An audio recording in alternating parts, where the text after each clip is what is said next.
नमस्ते, स्वागत है आप सभी का मेरे यूट्यूब चैनल पर।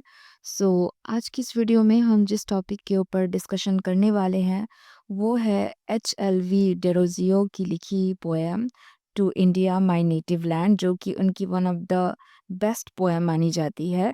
तो डिस्कशन स्टार्ट करने से पहले अगर आपने मेरे चैनल को अभी तक सब्सक्राइब नहीं किया है, तो चैनल को प्लीज़ सब्सक्राइब करें और साथ ही साथ बेल आइकॉन को प्रेस करना ना भूलें, जिससे मेरी वीडियो की नोटिफिकेशन आपको सबसे पहले मिल जाए।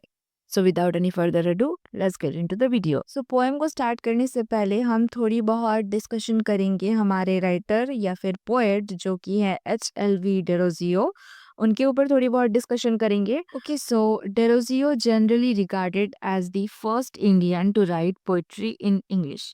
मतलब डेरोजियो को रिगार्ड किया जाता है एज द फर्स्ट पोएट, मतलब पहले पोएट जिन्होंने पोएट्री इंग्लिश में लिखनी स्टार्ट करी थी।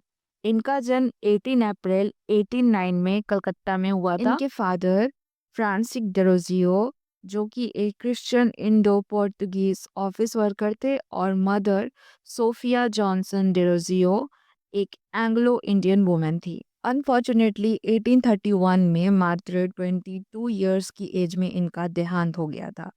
बट अपने इस छोटे से लाइफ टाइम में वे एक पोएट, एडिटर, जर्नलिस्ट और प्रोफेसर रहे। वे इंग्लिश रोमांटिक पोएट से बहुत इन्फ्लुएंस थे। इनके पोइट्री का जो मेजर थीम रहता था वो पेट्रियोटिज्म, डेथ और लव होता था। It is also said that history of Indian poetry in English start with Henry Derozio। मतलब डेरोजियो से ही जो इंडियन पोइट्री है इन इंग्लिश वो स्टार्ट होती है। जैसे कि मैंने अभी बताया कि डेरोजियो इंग्लिश रोमांटिक पोएट से काफ़ी प्रभावित थे, लेकिन उनकी जो पोइट्री का थीम होता था वो प्योर इंडियन ही होता था। वो अपनी कंट्री, इसके लोग और ट्रेडिशन से बहुत प्यार करते थे, और उन्हीं को उन्होंने अपने पोइट्री का सब्जेक्ट मैटर भी अब बनाया। हम डिस्कशन करेंगे हमारे पोएम के ऊपर जो कि है to India my native land. ये 1828 में पब्लिश कराया गया था, जो कि the Fakir of Jungheera, a metrical tale and other poems का एक पार्ट था। उस टाइम इस पोएम को कोई टाइटल नहीं दिया गया था। बाद में फ्रांसिस बार्टले बर्ट ने इसको इसमें टाइटल ऐड करा था, जो 1923 में डेरोजियो की पोएम्स को जब कलेक्शन में पब्लिश कराया गया था, ये तब की बात है। तो ये जो पोएम है वो एक सोनेट है, पेट्रार्कन सोनेट है, और ये आयम्बिक पेंटामीटर में लिखा हुआ है, जिसकी राइमी स्कीम है ABAB DCC DEDEFF।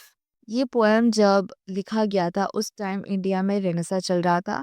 तो डेरोजियो की तरह ही बहुत से और भी राइटर्स थे जिन्होंने अपने पोएम के थ्रू फ्रीडम, नेशनलिज्म की भावना को लोगों के सामने पेश किया।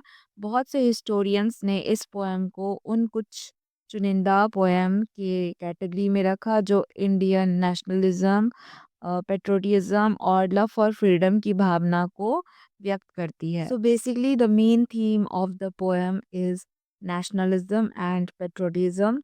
डेरोजियो पास्ट टाइम की, मतलब ब्रिटिश रूल के पहले की जो इंडिया की ग्लोरी थी उसके बारे में बताते हैं, और साथ ही साथ वो जब उन्होंने ये पोएम लिखी, मतलब ब्रिटिश रूल के दौरान इंडिया की जो हालत थी उसको, उन दोनों टाइम को उन्होंने कंपेयर किया है इस पोएम के थ्रू। अब हम पोएम को लाइन बाय लाइन एक्सप्लेन करना स्टार्ट करेंगे।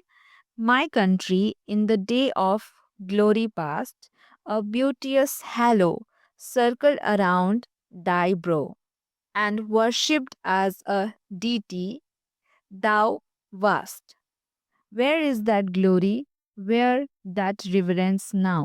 तो यहाँ पे पोएट कहते हैं, माय कंट्री, मेरे देश, तुम्हारे पास्ट में यानी बीते हुए दिनों में जब पूरी दुनिया में तुम मशहूर थे, पूरी दुनिया में तुम्हारा नाम था। अ ब्यूटियस हैलो का मतलब यहाँ पे आभा या प्रभामंडल है, यानी एक तरह की गोल चमकदार रोशनी जो देवी देवताओं के माथे पर होती है।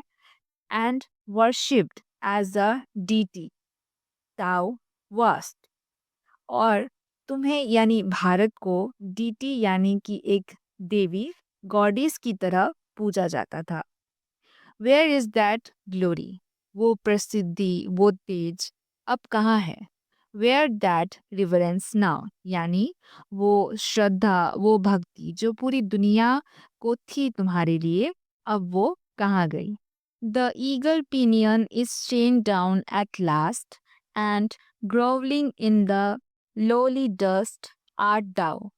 Thy minstrel hath no breath to wave for thee, save the sad story of thy misery. अब यहाँ पे पोएट कह रहे हैं जो तुम्हारे पिनियन यानी पंख थे जो चील की तरह विशाल और फैले हुए थे, अब वो चेंड है। अब तुम आजाद नहीं हो, अंग्रेजों के एंड गुलाम हो। Grovelling in the lowly dust art thou, यानी कि अब ये ईगल जो है वो निराश होकर जमीन पे पड़ा है। Thy minstrel hath no wreath to wave for thee. Minstrel यानी कि जो गाना गाते हैं और अपनी जन्मभूमि की ख्याति को व्यक्त करते हैं, लेकिन अब ये गायक तुम्हारी तारीफ में ग्लोरी में गाना नहीं गा पाएंगे।